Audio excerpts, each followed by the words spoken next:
नमस्कार मित्रों, मैं बिंदु भूषण दुबे आज के एपिसोड में आपका स्वागत करता हूं। आज मैं बात करूंगा, आज का विषय है आखिर नियति को मंजूर क्या है। जी हाँ, वर्तमान समय में पूरी दुनिया एक बहुत बड़े भय से गुजर रही है। लोगों के मन में यह सवाल बार बार उठता है कि यह महामारी कोरोना कब समाप्त होगी। नियति क्या चाहती है, विधाता की इच्छा क्या है, क्योंकि आज मनुष्य और मनुष्य के आविष्कार, चाहे वो कितना से बड़ा डॉक्टर हो, कितने भी बड़े वैज्ञानिक हो, सभी इस महामारी के आगे विवश, परेशान और बौने नजर आते हैं। मुझे आज आपके समक्ष नियति के इस खेल के बारे में कुछ बातें कहने की इच्छा हो रही है। बात महाभारत के युद्ध के समाप्ति की है। महाभारत के युद्ध के समाप्ति के बाद द्रौपदी भगवान कृष्ण से मिलने गई। वह भगवान कृष्ण को अपना भाई मानती थी। उसने कहा कि हे केशव, मुझे आपसे कुछ सवाल पूछने हैं। भगवान कृष्ण ने उन्हें अपने सामने बिठाया और कहा, तुम शांति से बहन मेरे से प्रश्न पूछ सकती हो, मैं तुम्हारे एक एक जिज्ञासा का उत्तर दूंगी। इस पर द्रौपदी ने कहा कि भगवान, आप मेरे भाई हैं। मेरे मन में बार बार ये सवाल उठता है कि आप ईश्वर तुल्य हैं, ईश्वर हैं, साक्षात भगवान हैं। फिर मेरा चीर हरण कैसे और क्यों हुआ? मुझे ऐसा लगता है कि यदि आप चाहते तो मेरा चीर हरण नहीं होता। इस पर भगवान ने कहा कि बहन द्रौपदी, मैं तुम्हें स्पष्ट कहूँ कि यह नियति का खेल था। तुम्हारा चीर हरण होना लिखा था और विधाता की यही इच्छा थी। और इसके पीछे के कारण पे जब हम जाते हैं तो चीर हरण ही प्रमुख कारण बना तुम्हारे पांडव और कौरव के बीच युद्ध का। इस पर द्रौपदी ने कहा कि इस पर मुझे विस्तार से बताइए। भगवान ने कहा कि मैं तुम्हें पीछे की कहानी की ओर द्रौपदी ले जाना चाहता हूं।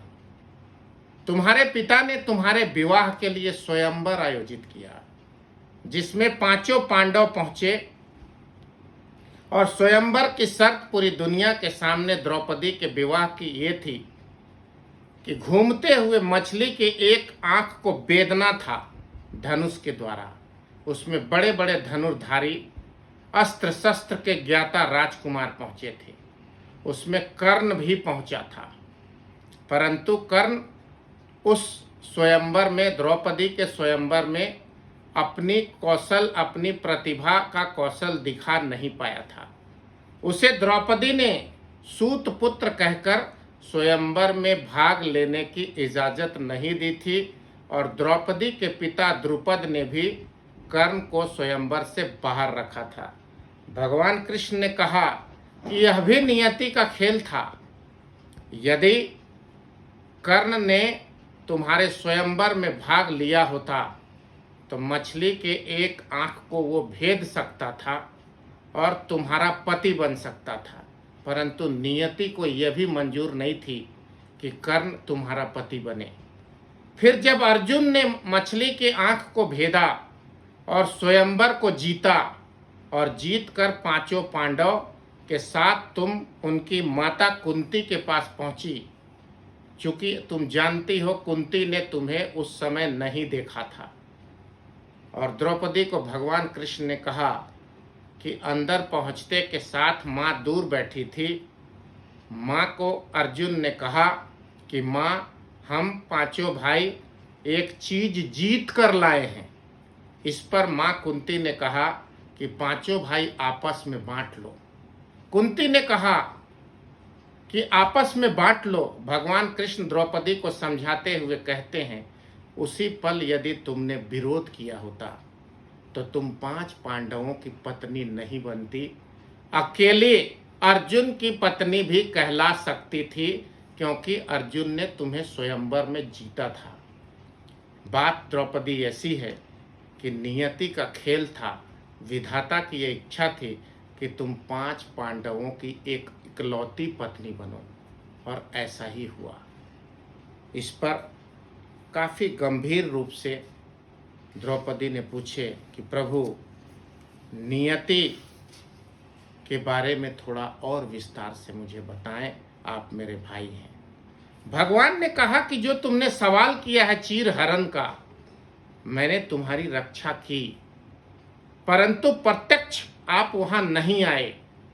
जब जुआ में द्वित कीड़ा, जिसे उस समय महाभारत के काल में द्वित कीड़ा कहा जाता था, उस जुए में पांचों पांडव और कौरव के बीच द्वित कीड़ा हो रही थी। युधिष्ठिर खुद पासा फेंक रहे थे और दुर्योधन की ओर से शकुनी मामा पासा फेंक रहे थे। उस समय पांचों पांडवों ने कृष्ण को याद नहीं किया। अगर कृष्ण को बुलाकर अपने पक्ष से पासा फेंकवाते तो नियति का खेल कुछ और होता। इसी बात को भगवान कृष्ण ने द्रौपदी को समझाते हुए कहा कि द्रौपदी, नियति का खेल था कि शकुनी दुर्योधन कौरवों के तरफ से पासा फेंक रहे थे और इधर युधिष्ठिर पांचों पांडवों की ओर से पासा फेंक रहे थे और अकेले थे। हारते हारते सब कुछ हार गए और अंत में तुम्हें भी हार गए।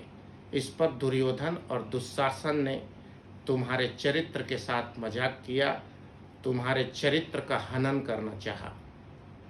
तुम्हारे चीर को, तुम्हारी साड़ी को वो खींच रहे थे। तुम हे केशव पुकार रही थी। मैं दूर से ही तुम्हारी चीर को, तुम्हारी साड़ी को बड़ा कर रहा था। तुम्हारा चीर हरण होने नहीं दिया। खींच खींच के चीर तुम्हारी साड़ी थक गया दुर्योधन और दुशासन, पर तुम्हें निर्वस्त्र नहीं कर पाए। मैं तुम्हारे साथ था। तुम अपने मन में ये पीड़ा का भ्रम हटा दो कि तुम्हारा चीर हरण हुआ। चीर हरण का वह महज एक नाटक था, क्योंकि तुम्हें मैंने निर्वस्त्र होने नहीं दिया। इसमें भी नियति की कुछ इच्छा थी। दूसरी बात, अगर युधिष्ठिर छल पूर्वक पांचों पांडवों के साथ अकेले जुआ खेलने नहीं जाते और मुझे वहां बुला लिया होता, तो उधर से शकुनी मामा पासा फेंक रहा था, इधर से पासा मैं फेंकता, तो उस खेल की बाजी कुछ और होती। खेल तुम्हारी ओर मुड़ जाता और हम जीत जाते, पांडव जीत जाते। तो नियति को ये मंजूर नहीं था, क्योंकि नियति को युद्ध मंजूर था। मित्रों, मैंने यह बात महाभारत में कृष्ण और द्रौपदी के संवाद की यह महत्वपूर्ण बात आपके सामने रखी है कि नियति को वर्तमान समय में भी कुछ मंजूर है। भगवान कृष्ण ने कहा है, नियति का अर्थ है कर्म फल। आप जैसा कर्म करेंगे वैसा आपको फल मिलेगा। जब युधिष्ठिर जुआ खेलने गए तो उन्हें जुआ खेलने नहीं जाना था। ये पहला कर्म उन्होंने गलत किया। जब द्रुपद खुला स्वयंवर आयोजित किए तो एक प्रतिभाशाली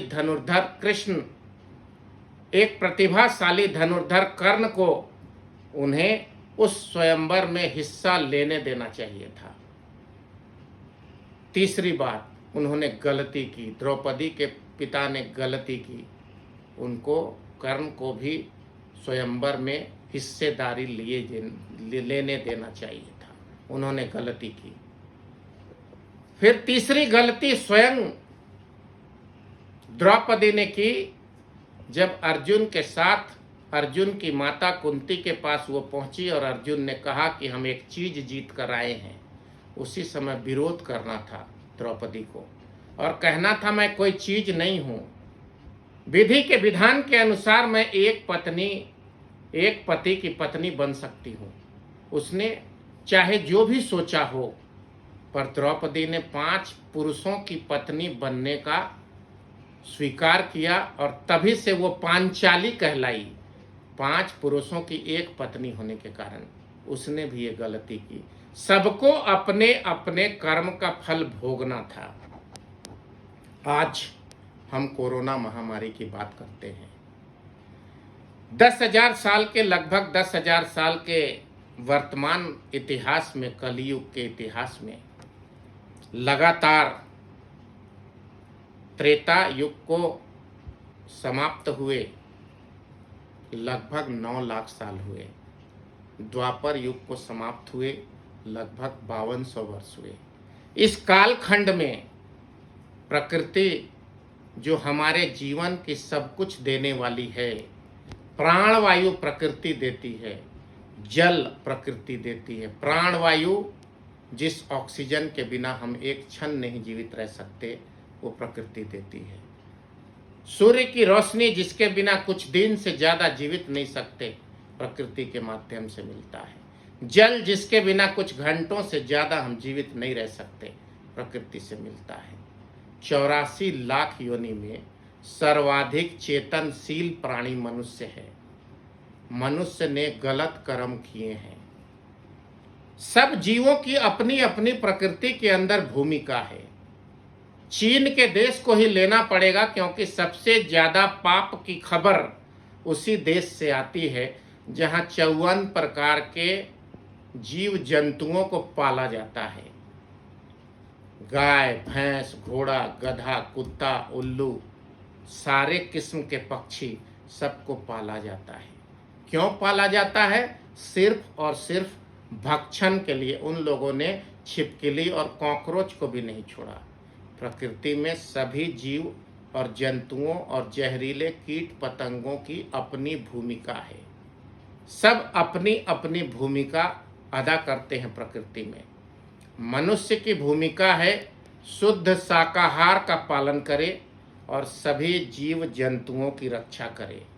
मुझे आज भारत में 2500 साल पहले 24 तीर्थंकर यानी कि 24 ऋषि मुनि, जिसके अंतिम तीर्थंकर भगवान महावीर थे, उनकी बात याद आती है।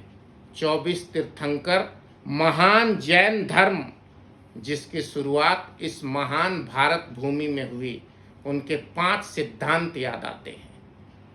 मनुष्य ने बेतहाशा दोहन किया है प्रकृति का। चीन में सभी जीव जंतुओं को लोग कहते हैं चमगादड़ को मारकर उसका सूप बनाकर रख के खाया गया। उसके सूप से जो जहरीले तत्व निकले, जो कीटाणु निकले, जो वायरस निकले, हजारों लाखों किस्म के वायरस हैं। वो वायरस कोरोना के रूप में, महामारी छुआछूत के रूप में आया। जिस भी कोरोना मरीज को दूसरा एक स्वस्थ व्यक्ति सिर्फ नंगे हाथों से छू लेगा, वह भी कोरोना ग्रस्त हो जाएगा। इस भयंकर महामारी जो मनुष्य के इतिहास में बहुत खतरनाक बीमारी लेकर आई है कि आपने छुआ और आप मौत के मुंह तक चले जाते हैं। अगर आपके अंदर लड़ने की क्षमता है, अगर आपके शरीर के अंदर इस बीमारी से लड़ने की प्रतिरोधक क्षमता है, तो आप सकुशल अस्पताल से स्वस्थ होकर वापस भी आ जाते हैं। लेकिन 14, 15, 20, 25 दिन, महीनों तक आपको संघर्ष करना पड़ता है। जीवन और मृत्यु के बीच जूझना पड़ता है और प्रकृति के नियम का पालन करना पड़ता है। तभी आप इस प्रकृति के महामारी से बच सकते हैं। भगवान कृष्ण के अनुसार गलत कर्म इंसानों ने किए हैं, उसका कर्म फल लोग भुगत रहे हैं। चाइना में कितने लोगों की मृत्यु हुई, कोई नहीं बता सकता, क्योंकि चीन सरकार और चीन देश की अपनी यह एक नीति है, एक कूटनीति है कि वह सच्ची खबरें और खासकर वैसी खबरें जो चिंता पैदा करे, मृत्यु से संबंधित खबरें, हानि से संबंधित खबरें, वो अपने देश से बाहर आने नहीं देते हैं। चीन में कुछ लोगों का कहना है कि कोरोना से लाखों लाख लोग मरे हैं, पर चीन सरकार अपनी मौत की खबर बाहर नहीं भेजता। बाहर सिर्फ इतनी खबर भेजता है कि हम कोरोना से सफलता प्राप्त कर चुके हैं, हमारे लोग स्वस्थ हो चुके हैं। वुहान शहर जहां दिसंबर 2019 के अंतिम सप्ताह में बीमारी प्रारंभ हुई, वहां लोग आम दिनचर्या में जी रहे हैं। पर यह खबर सरासर गलत है। जो एक्सपर्ट और बड़े मीडिया ग्रुप के लोग, विश्व स्तरीय प्रेस के लोग, बीबीसी जैसे लोग, संस्थाएं यह घोषणा करती है कि चीन में मौत का आंकड़ा स्पष्ट नहीं है, सच्चा आंकड़ा लोगों के सामने नहीं है। पर यह तो स्पष्ट है कि चीन ने अमानवीय व्यवहार किया। 50 से अधिक किस्म के जीव जंतुओं को पालकर लगातार वो लोग खाने वाले लोग हैं। छिपकली का अचार बनाकर घर में रखने वाले लोग हैं। कॉकरोच का अचार बनाकर घर में रखने वाले लोग हैं। प्रकृति के विरुद्ध जो पाप उन्होंने किया उसकी भरपाई वो आज तक कर रहे हैं। और यह महामारी धीरे धीरे फैलते फैलते फैलते फैलते पूरी दुनिया में चली गई है। अब हम बात करते हैं अपने देश की महान धर्म जैन धर्म, जो पिछले 2500 से अधिक 2600 वर्षों से 5 नियमों का पालन करती है। और आज अचानक से जैन धर्म के ये 5 नियम हम सभी अपने कर्म फल भुगत रहे हैं। नियति को यही मंजूर है कि सबके सामने मौत का सवाल भयंकर रूप से खड़ा है। परंतु आखिर अच्छे कर्म क्या हैं? अच्छे कर्म क्या हैं जिसके अच्छे फल आए और हमारी जिंदगी सुरक्षित रहे? जब इस पे हमारा ध्यान जाता है तो सबसे पहले जैन धर्म के इस महान 5 सिद्धांत पे ध्यान जाता है, जिसकी चर्चा मैं करने जा रहा हूँ। जैन धर्म में दैनिक जीवन में संत मुनि और साथ साथ सत्कर्मी धर्मावलंबी जैनी नागरिकों का, जैन धर्मावलंबियों का पहला सिद्धांत है मुंह पट्टी। हजारों बरस से वो लोग मास्क लगाते हैं अपने मुंह में, सफेद रंग की महिला हो या पुरुष, और ज्यादातर संत मुनि लोग अपने मुंह में पट्टी लगाते हैं, जिसको मुंह पट्टी कहते हैं जैनी भाषा में, मास्क कहते हैं अंग्रेजी में। आज पूरी दुनिया मास्क लगाने पे मजबूर है। इसके पीछे जैन धर्म का 2500 साल का सिद्धांत ये कहता है कि मुंह की पट्टी हम इसलिए हजारों बरस से अपने मुंह और नाक में लगाते हैं कि कोई भी जीव और जंतु, सूक्ष्म छोटे जीव जंतु, उड़ते हुए मच्छर और कीटाणु मेरे नाक और मेरे मुंह से अंदर न चला जाए और कोई जीव हत्या न हो जाए, और वो जीव अंदर जाने के बाद हमारे शरीर में कोई बीमारी, कोई विकृति पैदा न कर दे। कितनी महान सोच है जैन धर्म की। मैं प्रणाम करता हूँ और अनुकरणीय है यह सिद्धांत, जिसे पूरा विश्व तंत्र आज मानने को मजबूर है। सबसे पहला सिद्धांत है हजारों बरस से, 2500 से ज्यादा वर्षों से जैन धर्म का मुंह की पट्टी, जिसे मास्क कहते हैं। दूसरा सिद्धांत है अहिंसक आहार, मतलब वेजिटेरियन फूड, शाकाहार, और जो प्रतिरोधक क्षमता को बढ़ाता हो उनके वेज फूड में, उनके शाकाहार भोजन में लहसुन प्याज जैसे व्यसन नहीं है। जो कट्टर धर्म का पालन करने वाले लोग हैं वो सूर्यास्त के बाद भोजन नहीं लेते, सूर्योदय तक ही। जब सूर्यास्त के पहले तक ही वो शुद्ध शाकाहार भोजन का प्रयोग करते हैं, जिसे वेज फूड कहते हैं। शरीर के प्रतिरोधक क्षमता को बढ़ाने के लिए सूर्यास्त के पहले भोजन और भोजन के बाद 4-5 घंटा जागते हैं, उस भोजन को पचाते हैं, जिससे कि उनका शरीर स्वस्थ रह सके और प्रतिरोधक क्षमता बढ़ सके। तो पहला सिद्धांत मुंह पट्टी मास्क, दूसरा सिद्धांत वेजिटेरियन फूड, अहिंसक आहार, नॉन वायोलेंस फूड। तीसरा उनका सिद्धांत है संघेटा। संघेटा शब्द जैन धर्म में मिलता है। संघेटा का मतलब है सोशल डिस्टेंसिंग। शुरू से ही जैन धर्मावलंबी के लोग जब घर में भी रहते हैं, भोजन करते हैं, पूजा पाठ करते हैं, आपस में कोई भी काम करते हैं, तो एक व्यक्ति दूसरे व्यक्ति से, चाहे वो कितना भी निकट का रिश्तेदार क्यों ना हो, जैन धर्मावलंबी के लोग संघेटा का पालन करते हैं।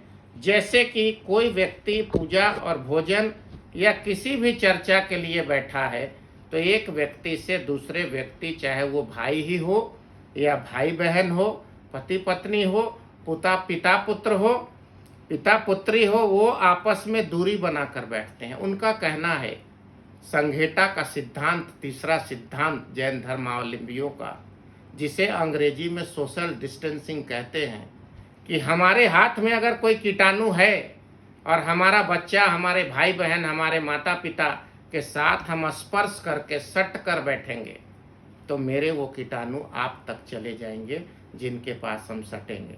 इसीलिए वो लोग सोशल डिस्टेंसिंग संघेटा का पालन करते हैं।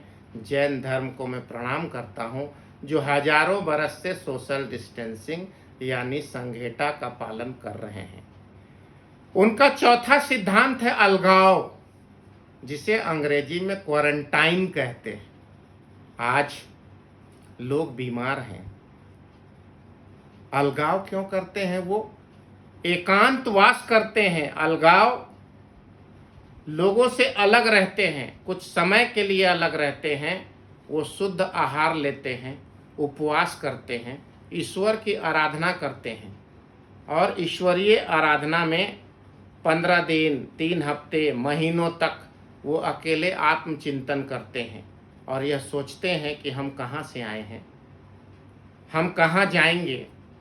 अपने अंदर के भगवान से कनेक्शन, वार्तालाप, ध्यान करने की चेष्टा करते हैं जिसे अलगाव कहते हैं और यह ऐलान करते हैं कि मैं 15 दिन या 1 महीना या 3 महीना अलगाव में रहूंगा, अपने परिवार से अलग घर में एक स्थल पर रहूंगा, मुझे कोई नहीं छुएगा। स्वयं भोजन पकाकर खाते हैं या कोई भोजन यदि उन्हें देता है तो थाली रख दी जाती है, उसमें भोजन दूर से डाल दिया जाता है, उस थाली को उठा के वो भोजन करते हैं, उस थाली को मल के फिर सामने रख देते हैं। कोई आदमी दूर से भोजन और पानी डाल देता है। यह उनके अलगाव का आध्यात्मिक सिद्धांत है। मैं जैन धर्म के चौथे सिद्धांत अलगाव, जिसे अंग्रेजी में क्वारंटाइन कहते हैं, उसको प्रणाम करता हूँ। आज पूरी दुनिया क्वारंटाइन के लिए विवश है, लाचार है। यह भी नियति का खेल है। और 5वां और अंतिम सिद्धांत जैन धर्म का है, उसे सम्यक एकांत बोलते हैं। सम्यक एकांत को अंग्रेजी में आइसोलेशन कहते हैं। जब वो बूढ़े हो जाते हैं, बीमार पड़ जाते हैं या आध्यात्मिक साधना की ओर बैठते हैं जैन धर्म के लोग, तो आइसोलेशन में चले जाते हैं, खुद को बेहतर बनाने के लिए, खुद को एकाकी जीवन बिताने के लिए। ज़्यादा भीड़ भाड़, माया मोह की दुनिया से दूर। कोई नौजवान उनके पास कीमती वस्त्र पहनकर न आए जिससे उनका मन न भटके। वो ईश्वर से अपना संबंध और नाता जोड़ते हैं और एक समय के बाद वो एकांतवास में चले जाते हैं और ईश्वरीय आराधना में विलीन हो जाते हैं। वो ईश्वर से अपना नाता जोड़ लेते हैं। उसी सम्यक एक समय के लिए ऐसा वो करते हैं। पुनः अपने काम में आंतरिक शक्ति को बढ़ाकर, इम्यूनिटी को बढ़ाकर, आध्यात्मिक शक्ति को बढ़ाकर सांसारिक जीवन में आते हैं। कुछ बुजुर्ग अपनी साधना में, आइसोलेशन में, सम्यक एकांत में ही पड़े रहते हैं। ये सब उनके 5 सिद्धांत हैं। मैंने कहा जैन धर्म का 5 सिद्धांत विश्व स्तर पर मानना आवश्यक ही नहीं, नितांत मजबूरी है। यह हमारा नियति का खेल है। हमें कर्म फल भोगना है और इस महामारी को परास्त करना है। भाइयों बहनों, मैंने आज आपके सामने नियति के खेल की चर्चा की। भगवान कृष्ण और द्रौपदी के संवाद के माध्यम से, महाभारत की कथा के माध्यम से नियति का खेल बताना चाहा। चीन के पाप की वजह से यह महामारी पूरी दुनिया में फैली। चीन के कर्म, दुष्कर्म की वजह से और जगह जगह फैलती चली गई।